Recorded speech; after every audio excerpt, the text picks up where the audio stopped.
Ella es Gisela, ascendencia alemana, una mujer muy trabajadora.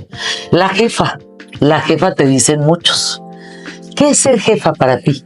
¿Qué sientes cuando te dicen la jefa? Pues mira, empieza desde mis hijos que nunca me dijeron mamá, siempre me dijeron jefa. En el trabajo todos me dicen jefa. Y quizás sea la característica y el estilo de mandona, yo creo. ¿Eres mandona? Muy mandona. Es que, a ver, tú eres una mujer dedicada hoy por hoy a la consultoría política. Si tú no eres mandona, pues ¿quién te va a hacer caso? No, además, te hablo de hace 40 y tantos años que empecé en esto, donde las mujeres éramos la carabina de Ambrosio y no existíamos ni en el mundo de la política y menos en el tema de la asesoría y la consultoría. O sea que para abrirte camino sí se necesitaba los genes germanos. Valentía, grito, mando, pegar en la mesa. Mando, yo te diría mando y seguridad. Ahí no te podía temblar la voz ni temblarte las piernas porque te acababan. Un mundo de hombres. Un mundo de hombres, totalmente. ¿Cómo era hace 40 años? Pues mira, hace 40 años tenía sus cosas interesantes porque todo lo dominaba el PRI.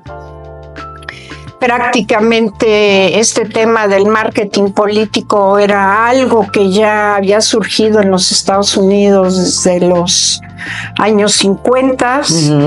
Y con la transición, yo te diría primero de la radio, que era donde se hacían las campañas, y en el 60 hay un evento que viene a marcar la irrupción de la televisión con el debate de Nixon y Kennedy, donde las personas que vieron ese debate dieron ganador a Kennedy, pues, guapo, despeinarse, guapo, impecable.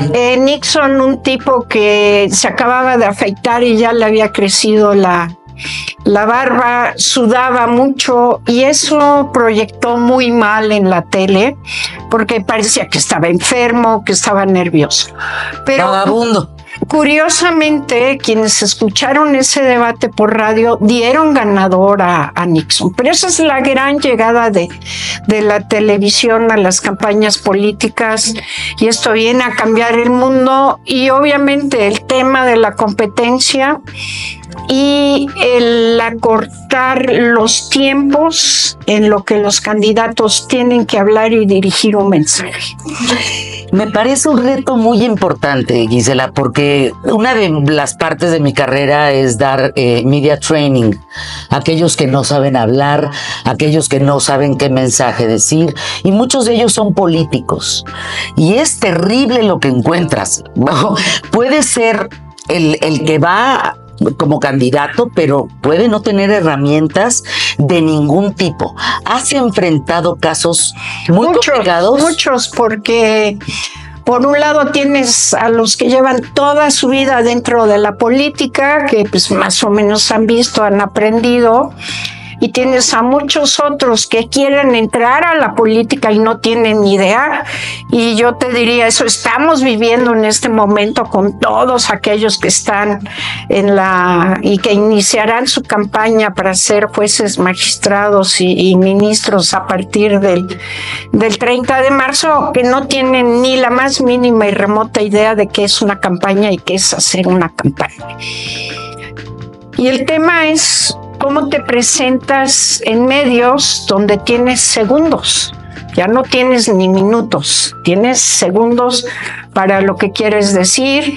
La irrupción y la llegada de Twitter, por ejemplo, que cambió pues toda la comunicación, que solo tenía 140 caracteres para dar tu mensaje. Gisela, hoy la política, la diplomacia se hace a través de esa plataforma. A través de ¿No te impresiona? Ahora se llama X. Bueno, pues son los cambios y es parte de ese proceso que a mí en lo personal me ha tocado vivir en México, no solo el tema de cómo han cambiado las campañas y la comunicación, sino cómo ha evolucionado la política, el sistema político, pues hasta llegar a este momento que nos gobierna apabullantemente como nos gobernaba hace 40 años, el PRI, ahora es Morena, donde yo veo demasiadas similitudes de cómo se ejercía el poder en aquellas épocas y cómo se ejerce el poder ahora. Le llaman a Morena lo rancio del PRI. ¿Estarías de acuerdo? Pues yo te diría 60, si no es que más por ciento de quienes están en Morena son expriistas, que vimos, yo te diría, la primer gran división con la llegada del Frente Democrático en aquella famosa elección con Salinas, Cuauhtémoc y Cloutier en el 88, que ese frente es prácticamente una escisión importante del PRI, con Cuauhtémoc, Porfirio, o sea, toda esa ala de izquierda que se sale del PRI para crear el frente, donde pues le dan espacio a los partidos de izquierda que pues prácticamente no pintaban ni intención de voto en el país, y ahora pues en el 18 se da esta otra gran escisión del PRI nuevamente hacia Morena, donde creo que Morena se sienten muy a gusto porque pues prácticamente pues son hermanos. Yo no diría primos, sino son hermanos. La misma gata revolcada. Pues ve los orígenes de Andrés Manuel. Andrés Manuel fue presidente del PRI, del Comité Directivo Estatal en Tabasco. Hizo el himno del PRI en Tabasco. Él se sale del PRI cuando no lo hacen candidato a gobernador, cuando le dan la candidatura a Madrazo y no a él. Y bueno, se sale y lo cobija Cuauhtémoc Cárdenas. Y mucho de lo que es Andrés Manuel se lo debe a Zedillo, porque Andrés Manuel es candidato a la Ciudad de México, a jefe de gobierno de la Ciudad de México, sin tener credencial de elector de la Ciudad de México, sin votar en la Ciudad de México. Y bueno, con el apoyo de Zedillo fue algo que se subsanó, a pesar de que el PAN impugnó esa circunstancia, pero entonces, bueno, vemos que dentro del mismo PRI pues también fueron los grandes impulsores. Como jefa, ¿has vivido momentos muy preocupantes? Sí. ¿Momentos en donde has sentido el agua al cuello? De poner hasta mi vida en riesgo, sí. ¿Cuándo? Varias veces. Aquí en México, en una campaña en Guerrero a gobernador, en El Salvador en una campaña presidencial, y ya hasta perdí la cuenta porque prefiero ya no darle vueltas ahí. No tengo chofer, no tengo guarura, yo manejo, y siempre es un riesgo porque soy a la que buscan. ¿Por qué? ¿Por qué? Porque me gusta ganar elecciones y hago lo que se tenga que hacer dentro de ciertos límites para ganar elecciones. Y no es por falsa modestia, pero soy muy buena, entonces pues para el día de la elección siempre me buscan pues para bloquearme, para que no pueda hacer nada, y obviamente eso lleva a que el partido o el candidato y su equipo no se puedan movilizar ese día y demás. Pero sí, varias veces la he visto cerca. ¡Qué valiente eres! No, qué una loca y apasionada de mi trabajo. Es mi pasión. Porque te gusta hacerlo bien. Me gusta. Y los llevas a ganar, además.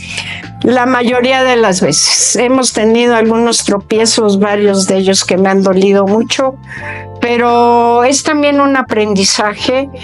Y yo te diría que cada vez es más complicado el tema de hacer las campañas políticas.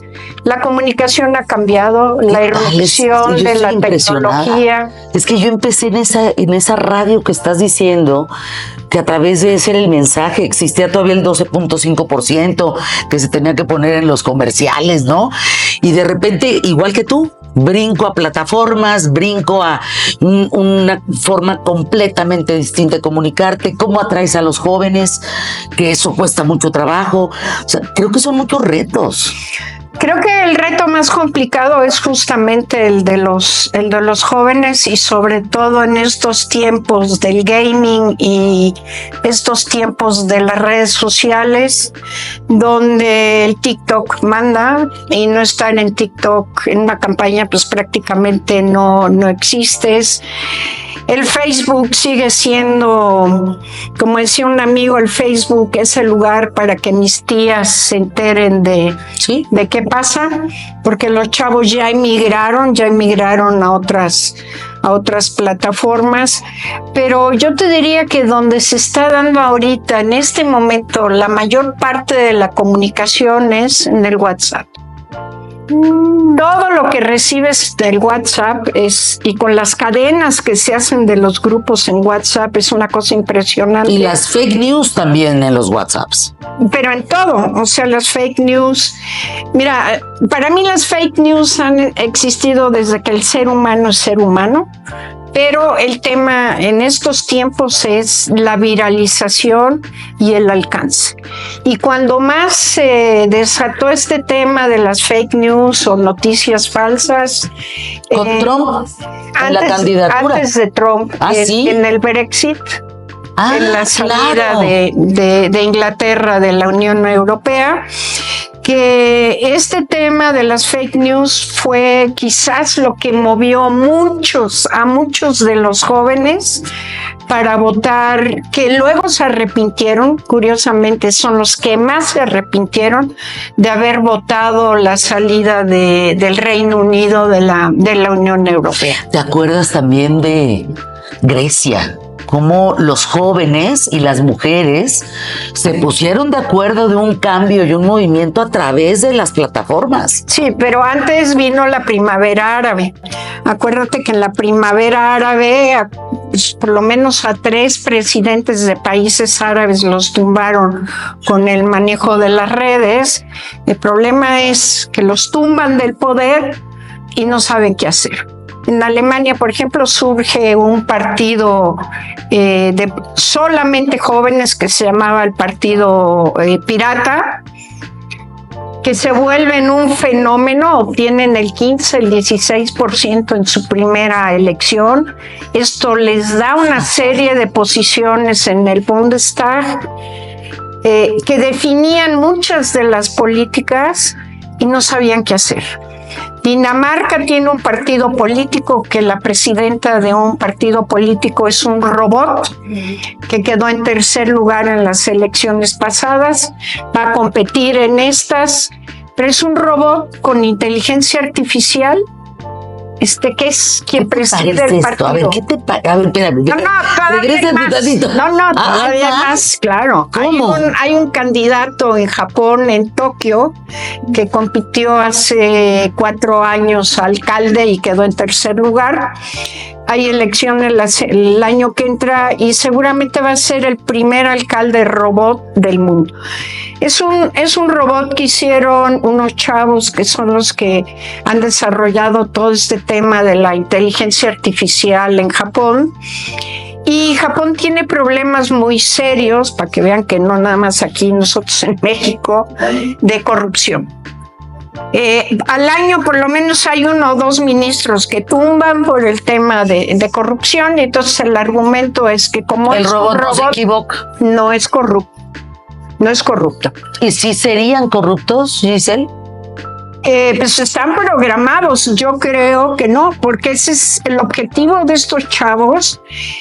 Ahorita lo que está haciendo este robot, curiosamente con características feminoides, recordemos, sí, porque este es el siglo de la mujer.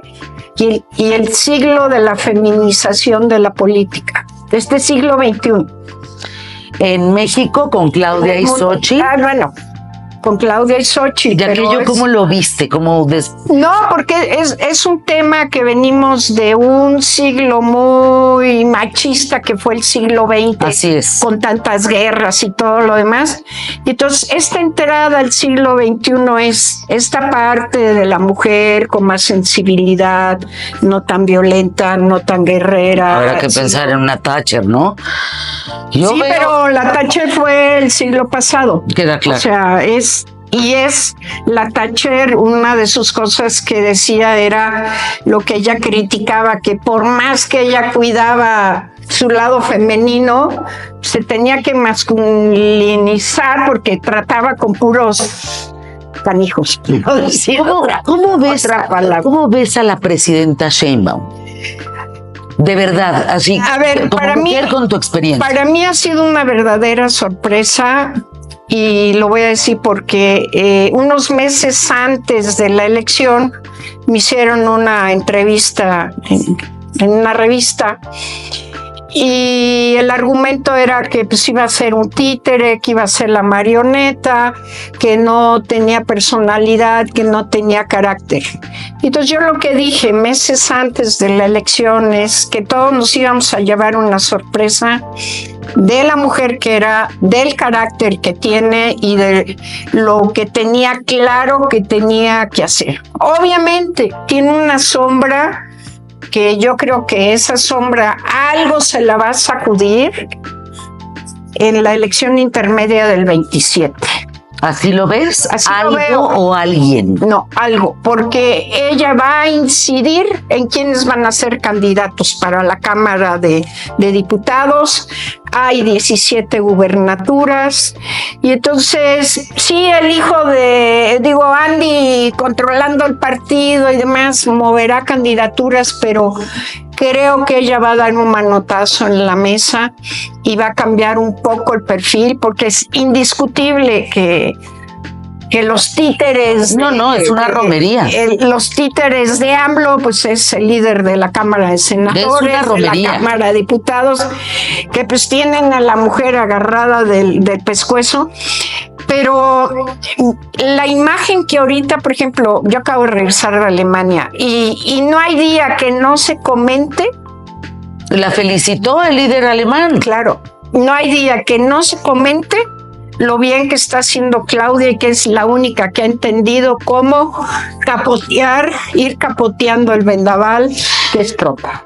Para despedirnos por tiempo, es que cómo carambas te sacudes al sátrapa de López Obrador. O sea, ¿cómo te puedes sacudir un personaje tan sátrapa? No, yo no diría sátrapa. Yo diría que es un liderazgo que México no tenía. Alguien, es que yo vuelvo todavía más atrás. Andrés Manuel es sociólogo. Es lo que no queremos entender. Es un tipo que y lo que dice lo cumple. Además, habla con la verdad, pues, eso, con otros datos, pero conoce cómo es el México profundo. Y yo cada vez recuerdo a don Jesús Reyes Heroles que en varias de las pláticas nos decía, ni loco se les ocurra despertar al México bronco porque no hay cómo. ¿Y él lo despertó?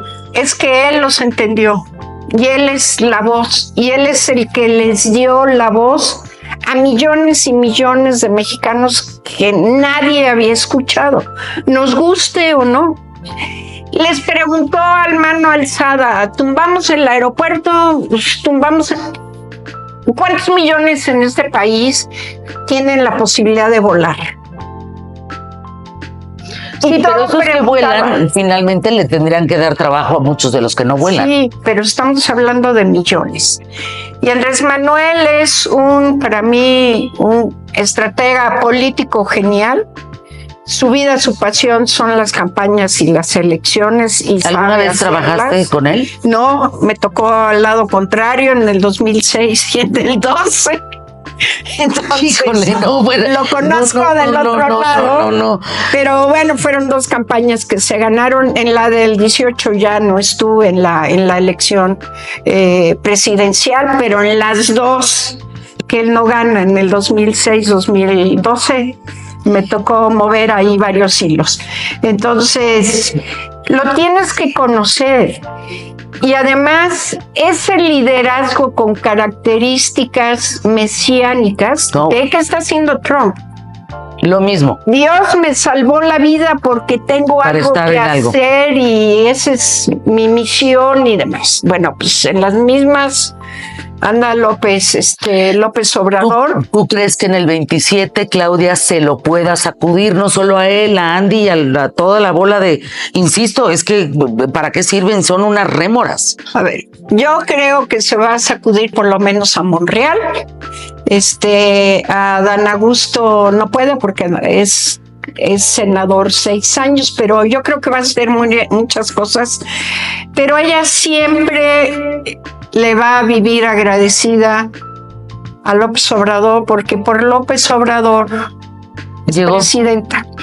Lo interesante es cómo ahorita fue más votada que Andrés Manuel en el 18 y tiene niveles de aprobación mayores que los que tenía en sus primeros 100 días Andrés Manuel. ¿Quiere decir que ella está haciendo bien las cosas o que la oposición en este país valió madres y ya no existe? Yo me quedo con eso, valió, minimizaron a ese poder. No entendieron.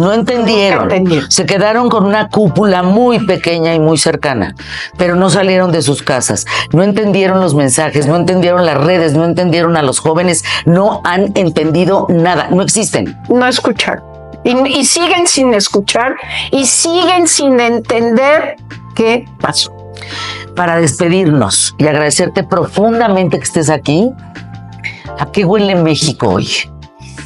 Pues mira, huele México a un país con un nuevo modelo, nos guste o no, un nuevo modelo. El propósito de sacudir y cambiar todas las instituciones es dejar atrás todo lo que se percibía que era lo malo, lo que no servía, lo corrupto, y ojalá de veras haya el compromiso de combatir la corrupción, que con lo que hemos visto de los indicadores de Transparencia Internacional y demás, no lo han logrado y al contrario estamos peor. Pero el modelo cambió. Y esa parte la tendremos que entender con todos sus costos y sus beneficios para mucha gente. Yo te diría, en los 6 años de López Obrador y ahora con Claudia, a los empresarios no les ha ido nada mal. No. Que se supone que es lo que se tendría. Algunos se sienten muy amenazados por las carpetas. ¿Cuántos? Sí, queda claro. Sobran. Siguen invirtiendo. Pero la gran mayoría no les ha ido mal. Abajo pues tienes el programa de todos los programas que los había con el PRI, pero no de la magnitud, el alcance y el tamaño y los recursos como los hay ahora. Y que bueno, pues México tiene que prepararse y creo que ese es el gran reto para mí el reto mayor de Claudia. Esos 6 años que López Obrador estancó el país en educación, en desarrollo tecnológico, seguridad, y en salud, es un tema que Claudia tiene que recuperar. ¿Por qué? Porque nos guste o no, estamos en un mundo globalizado y tú no le puedes negar a los chavos la oportunidad de prepararse para competir. Te agradezco y te vuelvo a invitar para hablar de ese nuevo modelo, porque si alguien lo entiende eres tú, porque pues para que lo oiga la oposición, a ver si les queda tantito claro de lo que tienen que hacer. Un gusto, Fernanda. Te agradezco. Y ánimo y a darle. A trabajar. A darle. Soy Fernanda Familiar para Posta Siempre.